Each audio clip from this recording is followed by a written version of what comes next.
So they're curious to know about the moon because humans have prepared many machines and instruments to go to the moon, and some already went to the moon, and some fell and some succeeded. But not too many people know about the moon. I mean, the life on the moon, not just the surface floor of the moon. Now, inside the moon, I talked to the king of the moon. His name is His Majesty, the King Plalos. Plalos. He's a forever king of the moon because the moon people trust him. There's no need to change any king. Like every 4 or 5 years, we change the president on Earth. Now the moon people know a lot about us, but we don't know anything about them. They live inside the moon, not on the surface of the moon. And they have physical beings, just like us. They are like almost 500,000 people who live inside the moon. Inside the moon is a beautiful place also. There are trees, fruit trees, grass, flowers, just almost like us here. It's just that they don't eat the fruits. They don't eat any vegetables that grow around there. They're just there. They were there all the time before they came. Or the moon people were not originally in the moon. They came afterward. I just tell you what I remember. It's not orderly, but it will give the whole picture. Before they came to the moon, they have their own world. It's called, let me remember. I forgot. Yes, before the moon, people had their own world. It was called Peace World. They lived happily there and everything was okay until a neighboring warlike group came and wanted to absorb them into their own and make themselves king and control the people. So these people in the peace world had to run away. They didn't want to stay with this king and these different people because they were zealous devils. They were very lower level. So the peace world people just make peace with them. That's okay. If you want it, then you have it. We live. We just live. Don't fight. Don't make trouble for us. So they agreed like that. So the king, Plalos, took his people, went to the moon, and has stayed there until now. And before they came, the moon, the inside of the moon, had a world of its own already, with all kinds of things similar to outside, with even brightness from different places. And then had all kinds of scenery, had water, had rivers, had streams, had lakes, had an ocean. So therefore they settled in this area. And they did not have to eat anything. They are kind of breatharian. And now we call them the moon people. So that is easier for you to remember, to distinguish who is where. But these moon people, they are just peaceful. That's why they didn't fight back. And they are very advanced in technology. All of them are 4th level. Some maybe lower 4th, middle 4th, or higher 4th level. Remember I said to you last time that there's from astral level all the way up to the 5th level, and these people are from the 4th level. And they are in physical bodies. They attained the 4th level, but they have physical bodies, so they are like immortal people. They don't have to die. They don't have to eat or drink anything at all, and they continue living like that. And I asked the king, so how do you live every day, you people? He said, oh, we live just happily. And then we make some new things for fun, and we go visit other planets nearby, go to your planet. I said, why do you want to visit our planet? Just sightseeing? He said, no. We also take on a duty to protect the security of your planet. And so I thank him. Whatever I remember, I just tell you, okay? It doesn't have to be in order like 1, 2, 3, 4. Because whenever I'm in contact with any other planetary beings or heaven or divinity, I do it in the darkness when I meditate. In samadhi, you can't fetch a pen and write.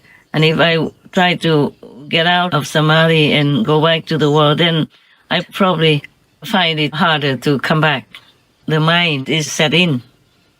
then it's difficult to go back there again. Well, I do sometimes. I have to tell them that I will come back. I need to go to do this, do that, some urgent stuff, and I come back.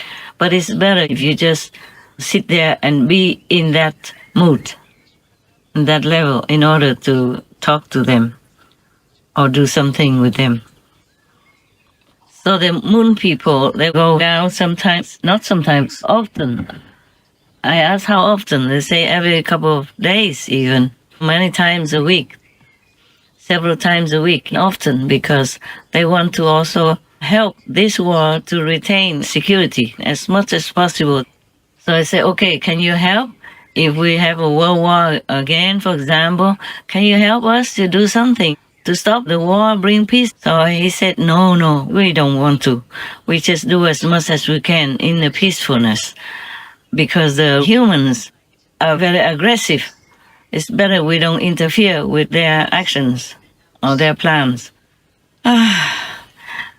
Many of the planets, when I talk to them, they're all scared of us, truly like that. It's a sad thing. It's not an honorable thing, because we have so much more than many of them. Many of them don't have fruit trees that we have, less fruit trees, and not so beautiful, green and flowery and beautiful rivers and drinkable water, all that. Some are less than us, some are more. It depends on their level as well, huh? But they're all very much afraid of us. We are just too warlike, too aggressive, too unpeaceful.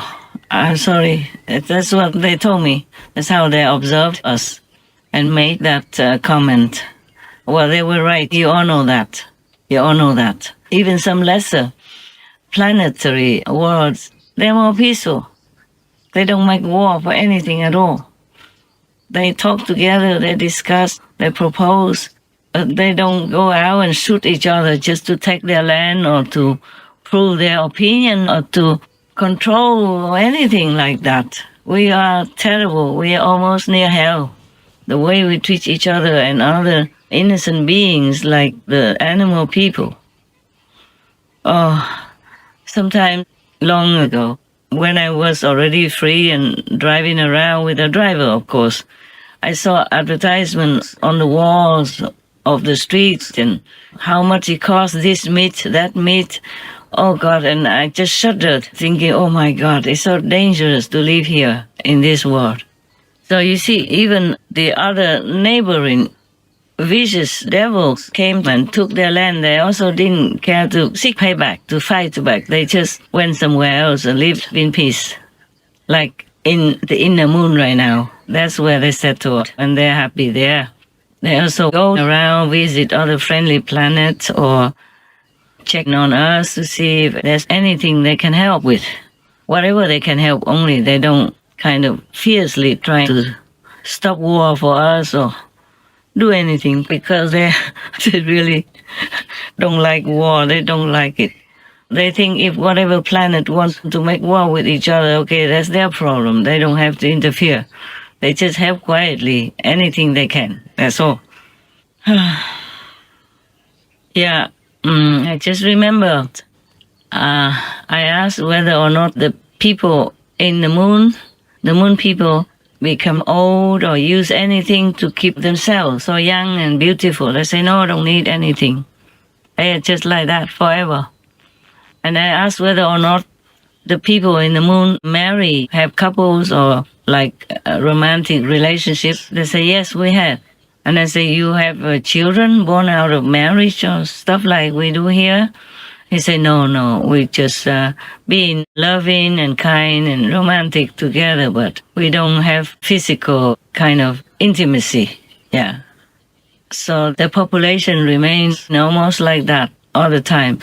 So I asked him whether or not we humans can go live there, because I know that some humans are going or planning to go to live there, whether or not they can go into their world, in the moon world, inside and live with them. He said, no, they could live outside, but they cannot get in. They have to be equipped to be inside with them. Even if I want to go there, they have to equip me with some special garment in order to bear the different atmosphere. yeah, and also to avoid harm to them. If we bring in any germs, for example, or pandemic, COVID-19, whatever, or poor us, they don't have such things there. They live forever and they look young forever and they're happy forever. But if we go in there, for any reason, we might bring trouble to them. Besides, the mentality is different. The humans have very low standards, lower spiritual knowledge even. It might cause conflict with them. Thus, I asked the king whether or not they are afraid of the humans who are coming to their land, to their world. He said no, because his words, he said no, because we live in a tower of secrecy and high security. Nothing can break their defense to get inside their world. They don't want to fight, so they keep very safe inside. They could go anywhere they want. It's just that if they happen to see a human go into their area, then they avoid them or go to another gate instead. It's very difficult to get inside their gate. It's a very deep, long corridor anyway, and inside there's so many defense systems that no one can get in up to now. Well, I pray that it's true like that and that they can keep their peace and quiet, because if humans come in, I never know what will happen. Even on Earth, between humans and humans, they already snatching each other's lands and causing so much sorrow, pain, and suffering for children in war, and elderly women and all kinds of innocent beings have to suffer so much just because they like to snatch a piece of land or to show that they are more powerful, whatever. It's all ego talk anyway. It's all evil kind of actions. It's not fit, not dignified enough for humans. But the thing is, we don't just have humans on this planet. We have other kinds of devils around in different worlds next to our planet, and they influence some, especially those who already have warlike tendencies embedded in their being. Then it's easier for demons to influence them, to possess them and make them cause war, cause trouble, all kinds of suffering for other humans. That is the thing. So I'm glad that the moon people really protect themselves by high security. I hope it works that way forever for them.